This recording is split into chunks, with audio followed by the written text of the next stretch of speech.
Masih di Samitinda, masih berada di Gunung Menyan. Masya Allah, masih di tema kita hari ini yang luar biasa.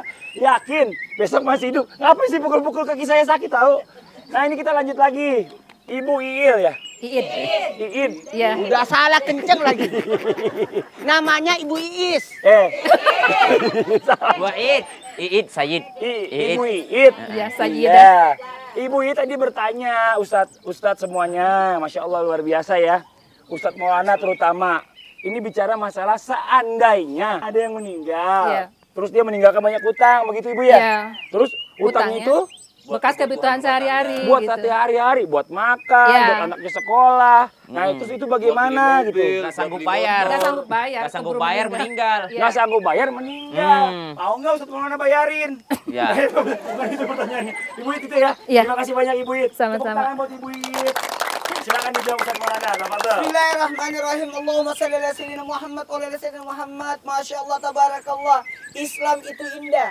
Islam itu bagaimana Allah berikan kita harta, kekayaan untuk meratakan nikmat Allah. Dan dalam Islam ada tingkat kepedulian, ada perhatian, ada kepekaan. Makanya dalam Islam ada namanya zakat.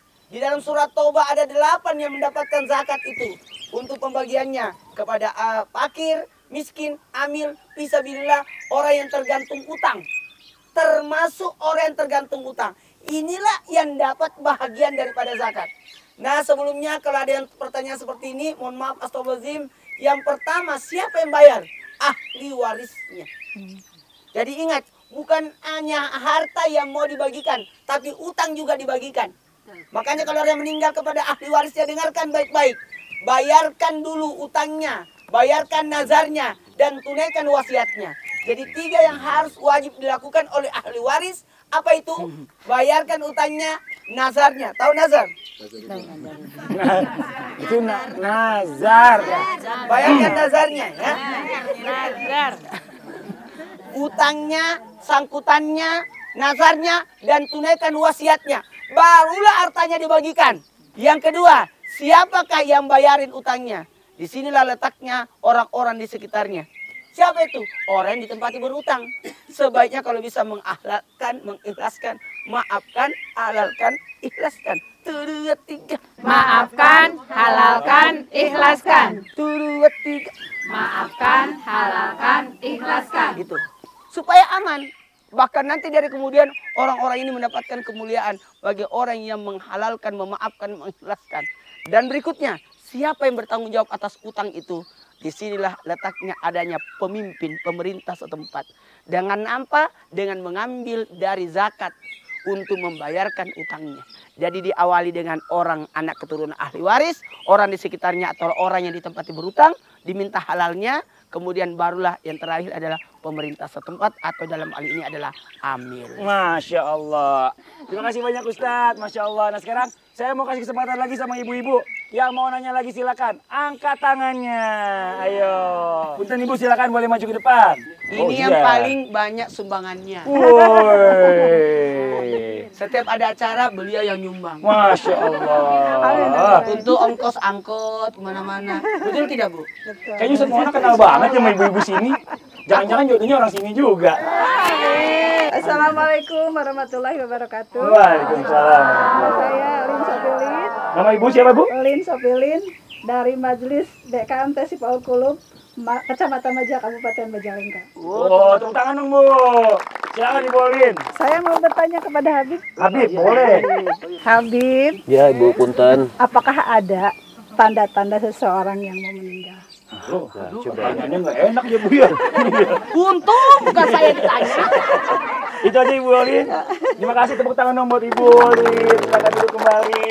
Jadi gimana Bib? Emang orang kalau mau meninggal itu ada tanda-tandanya Bib? Baik. Penjelasan silakan Bib. Baik, bismillahirrahmanirrahim. Tanda-tanda orang mau meninggal. Sebenarnya bukan firasat juga sih.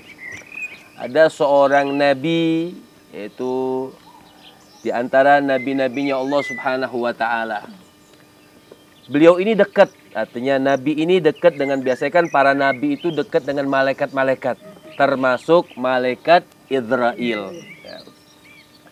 Nah, malaikat Israel ini berpesan, seorang nabi ini berpesan kepada malaikat Israel. Beliau mengatakan, wahai Israel, dengan kedekatan kita seperti ini, aku ingin berpesan atau meminta suatu hal. Kata malaikat Israel, boleh? Silahkan, mau minta apa? Pesan apa? Jangan lupa, apabila sudah dekat ajalku, tolong kasih tahu sebelumnya. Kemudian kata malaikat Israel, baik, apabila sudah dekat ajalmu, aku akan berikan tanda.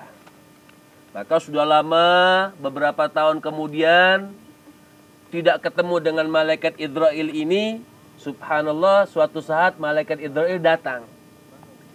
Nabi ini, maka nabi ini bertanya kepada malaikat Israel, am ji'ta zairan am qabidan? Kau datang saat ini untuk berziarah seperti biasa, bertamu, kan para malaikat biasa bertamu kepada para nabi dan rasul. Dia katakan, atau untuk cabut nyawa.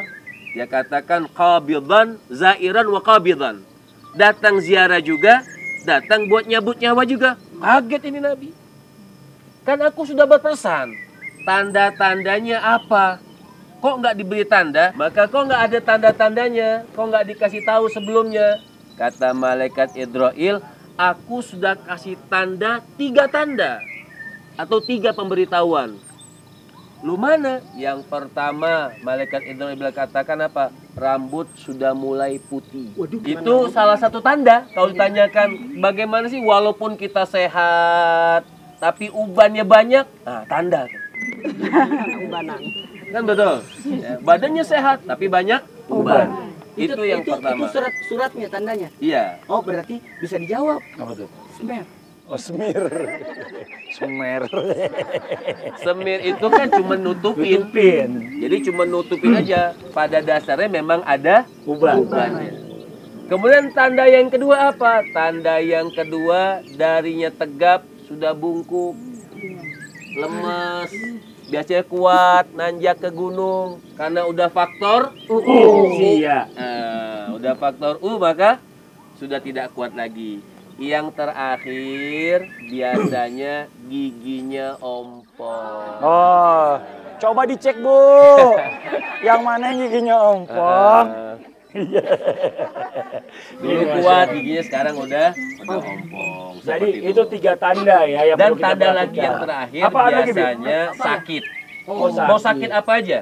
Mau dia sakit demam, biasanya orang meninggal itu kan ada sebab. Iya. Mau cuman terpleset kek, mau cuman sakit demam, di antara tanda-tanda orang meninggal Tadi juga waktu kesini sakit. ada audiomen kita jatuh di situ. Oh, bener. Itu bukan sakit karena jatuh, kepleset. Kalau pilek termasuk gak, Bib? Semua yang namanya sakit itu bisa aja terjadi. Habib lagi pilek lagi. Makasih banyak, Bib. Tepuk tangan buat Habib, Masya Allah. Nah, sekarang kita lanjut lagi nih, jamaah. Bicara masalah tentang gambaran dunia dan akhirat. Yang namanya kematian itu adalah jembatan ya Bu ya. Jembatan dari mana manusia tadinya hidup, terus meninggal menuju ke akhirat nanti, mudah-mudahan ke surganya Allah. Nah, pertanyaannya, apakah kehidupan nanti di akhirat kelak, di surganya Allah atau dimanapun kita nanti berada, gitu ya, apakah sama seperti kehidupan kita di dunia? Ustaz Syam, mohon izin penjelasannya, silakan. Baik, bismillahirrahmanirrahim. Tabe guru-guruku, Habib Muhammad, Ustaz Maulana, Mas Fadli, serta ibu-ibu yang dimuliakan Allah Subhanahu wa Ta'ala, yang semuanya akan berlabuh di akhirat. Semuanya pasti akan berlabuh di akhiratnya Allah Subhanahu wa Ta'ala. Apakah kehidupan di dunia ini sama seperti kehidupan di akhirat? Tentu saja berbeda ya Bu ya. Karena kan Nabi bilang, kullukum musafirun, setiap kalian adalah dalam perjalanan sebenarnya. Kita ini semuanya musafir Bu. Kapan nyampenya? Ketika nanti sudah beristirahat di surganya Allah Subhanahu wa Ta'ala. Jadi kalau sudah masuk surganya Allah, itulah istirahatnya kita. Sama tadi, masalah, pasti ada masalahnya. Sampai pada mahsyar masih masalah. Jadi semuanya masalah. Tapi kalau sudah masuk ke surganya Allah Subhanahu wa Ta'ala, disitulah kata Nabi SAW, sudah sampailah kita di tujuan yang sesungguhnya. Kalau orang musafir itu Bu, kemanapun dia pergi. Ini enak nggak Bu di sini Bu? Tapi dalam perjalanan, yang namanya perjalanan pasti capek. Kemanapun, mau umroh sekalipun, mau di hotel terbaik pun pasti ada capeknya. Namanya orang dalam perjalanan. Mau pesawat kelas bisnis, mau first class, tetap ada capeknya. Ini kita lihat banyak sayur mayur, banyak buah-buahan. Buah-buahan di sini paling enak apa Bu? Buah apa sini Bu Majalengka? Duren. Duren ya? Apa? Mangga? Mangga kedong gincu. Mangga kedong gincunya. Gincu. Ada yang asam nggak Bu? Ada. Di surga ada yang asam mangganya? Nggak ada. Di surga sekali gigit mangganya langsung enak banget. Setelah itu gigitan kedua, lebih enak dari sebelumnya. Gigitan ketiga, lebih enak lagi daripada yang kedua. Lebih enak, dan lebih enak terus. Subhanallah.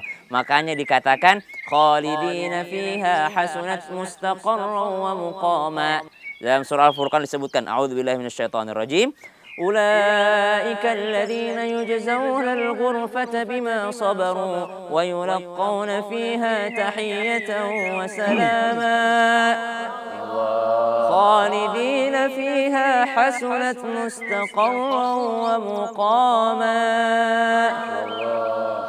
Balasan bagi orang-orang yang bersabar, ada istananya nanti di surganya Allah Subhanahu wa taala. Jadi bisa berkunjung. Mau kemana hari ini? Mau ke istananya Ibu Iit, mau ke mana lagi? Mau ke istananya Ibu Iis, mau ke istananya Ustadz Maulana, mau ke istana ini, mau ke istana ini.